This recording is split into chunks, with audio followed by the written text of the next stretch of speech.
करते हैं। अच्छा, इसका एक प्रमाण और देखो, पूरे हफ्ते भर आप गणपति दर्शन करने जाओ, फ्राइडे के दिन सबसे ज्यादा भीड़ क्यों होती है? क्योंकि लोगों को यह लगता है कि गणेश जी एक्टिव रहते हैं फ्राइडे को। पूरे हफ्ते आप हनुमान जी दर्शन करने जाओ, पर मंगलवार के दिन इतनी भीड़ क्यों होती है? बोले कि हनुमान जी एक्टिव रहते हैं मंगलवार को। पूरे हफ्ते दर्शन करने जाओ महादेव के, लेकिन सोमवार के दिन इतनी भीड़ क्यों होती है? शंकर जी एक्टिव रहते हैं, बाकी के दिन वो इनएक्टिव हो जाते हैं। नहीं, ये हमारी भ्रांति बनी हुई है, ये हमारे स्वार्थ। पता है क्या, प्राचीन काल में लोगों ने विचार किया, हमारे ऋषियों ने ऐसा विचार किया, आचार्यों ने ऐसा विचार किया, ये रोज नहीं जाएंगे ये मानव, हमको पता है इनकी स्थिति।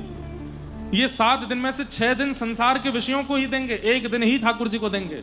तो इसलिए किसी की गणेश जी में इच्छा है तो वो फ्राइडे दे दिया, किसी को अगर जैसे मंगल मूर्ति मारुति नंदन, उनको मंगल मूर्ति कहा जाता, वो मंगल है, मंगल करता है, तो इसलिए मंगलवार उनको दे दिया।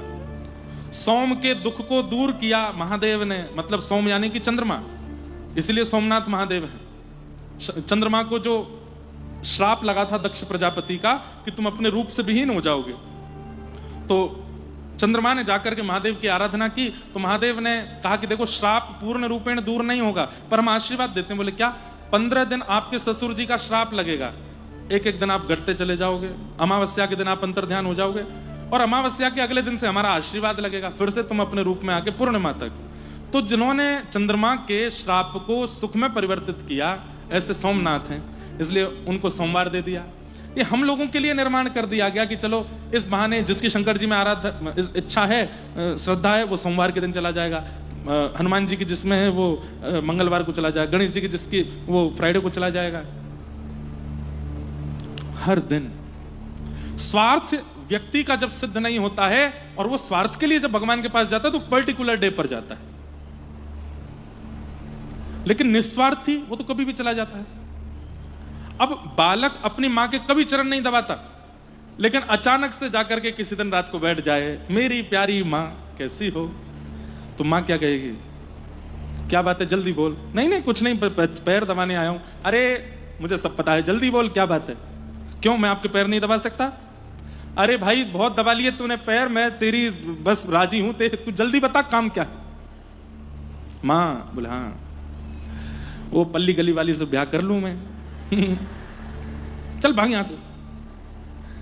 ऐसा स्वार्थी बालक, मां जानती, मां का प्रेम तो है उस बालक से, लेकिन वो बालक जब स्वार्थ सिद्ध में आता है, स्वार्थ सिद्धि में आता है, तभी मां की सेवा करता है। ऐसे ही केवल मंगलवार के दिन हनुमान जी जाने वाले, केवल सोमवार के दिन जाने वाले महादेव के पास, केवल फ्राइडे को जाने वाले गणेश जी के पास, केवल थर्सडे को जाने वाले नारायण के पास, वो सब स्वार्थी बालक हैं। ठाकुर जी उनसे आते कोई बातचीत नहीं करते हैं, सीधे बोलते हैं क्या काम है, काम बोल, निकल यहां से। नाथ ये काम कर दो, ठीक है हो जाएगा जा।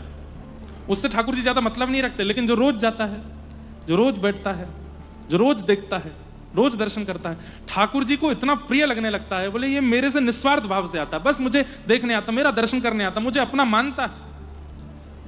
कभी ठाकुर जी की इच्छा हो जाती, ठाकुर जी उसके पास चले जाते।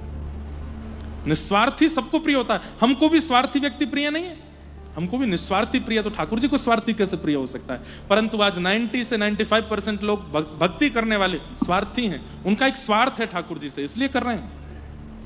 पर यहां पर सूत जी महाराज कहते हैं सबई पुंसाम परो धर्मो, भजन करना चाहे स्वार्थ से चाहे कैसे भी वो धर्म हो सकता है, पर निस्वार्थ भाव से ठाकुर जी का भजन करना यह परम धर्म है। अदोक्षज भगवान की निस्वार्थ भक्ति करना और उसमें भी कोई संबंध युक्त भक्ति करना, ठाकुर जी को कुछ मानना, वो निस्वार्थ भक्ति है, उससे ठाकुर जी प्रसन्न होते हैं।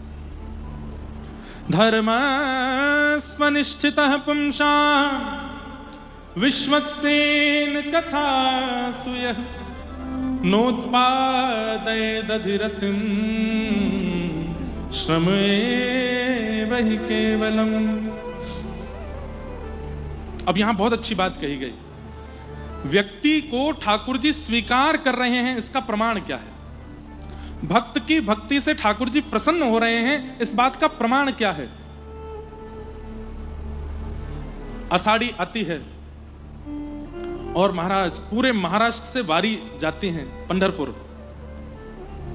आलंदी से लोग जाते हैं, देवगढ़ से लोग जाते हैं, और अपना वहाँ एक बार मेरी कथा हुई खाम गांव के पास में एक जगह है शेगांव, वहाँ श्री गजानन महाराज का सुंदर स्थान, वहां से कितनी लंबी वारी, लोग कितना पैदल चल चल के पंढरपुर जाते हैं। लेकिन यहां पर एक बहुत बड़ी बात कही गई, आप इतना परिश्रम ठाकुर जी की प्राप्ति में करते हो, आप हिमालय की यात्रा करके दर्शन करते हो, गंगा स्नान करते हो, तीर्थों का जल स्नान करते हो, ब्राह्मण भोज कराते हो, गौ सेवा करते हो, आदि आदि, ये सब कुछ जो भी कुछ आप करते हो, इन सब भावों से ठाकुर जी प्रसन्न हैं, इसका प्रमाण क्या है? बहुत अच्छी बात है। तब कहते हैं विश्वक्सेन कथा सुयः, कहीं पर कोई आचार्य बैठकर के भगवत चर्चा कर रहे हैं और आप वहां जाकर के बड़ी उत्सुकता से बैठ जाते हैं, तब समय निकल गया, कब स्थिति हो गई, कहां पानी की प्यास, कहां बैठने की स्थिति, बस आप उस कथा में रम गए, उस सत्संग में डूब गए। समझो ठाकुर जी आपसे प्रेम करते हैं, आपकी भक्ति को स्वीकार कर रहे हैं। मतलब सत्संग ये प्रमाण है, सत्संग में जो आपका मन लगता है वो इस बात का प्रमाण है कि ठाकुर जी आपसे प्रेम करते हैं कि नहीं। कई लोग होते हैं कथा में बैठे बैठे भी उनका फोन बंद नहीं होता, मेरी दृष्टि भी उनको देखती नहीं है। फिर एक बार, ये मेरा नियम है, एक बार मुझे जो फोन चलाता दिख जाता है, मैं प्रयास करता हूं कि 7 दिन में उसको ना देखूं। यहां पर भी ये कर्ण पिशाचनी आपका साथ नहीं छोड़ रही है, कर्ण पिशाचनी कानों में सारी बातें बोल देती आकर के, वहां ये चल रहा है, वहां ये चल रहा है, वहां ऐसा हो रहा है। कथा में तो इसको कम से कम स्विच ऑफ ही रखना चाहिए, लेकिन कथा में बैठ करके जो इतना तक भूल जाता हो। अब जैसे भाई गर्मी का समय है, आप आधा घंटा बोल के देखिए नॉन स्टॉप, आपका गला सूख जाएगा, प्यास लगने लगेगी, इच्छा होगी कि कुछ पिला दो, और 1 घंटा कुछ बोलने के बाद तो आपका मन होगा कि भाई अब मुझे कुछ बुलवाओ मत। पर 3, साढ़े 3, 4 घंटा कथा चलती है, ना पानी की इच्छा होती है, एक आसन पे बैठे रहते हैं, ना पैर सीधा करना, ना टेढ़े मेढ़े होने की कोई इच्छा नहीं, एक आसन पे बैठे इसी में बैठे रहेंगे।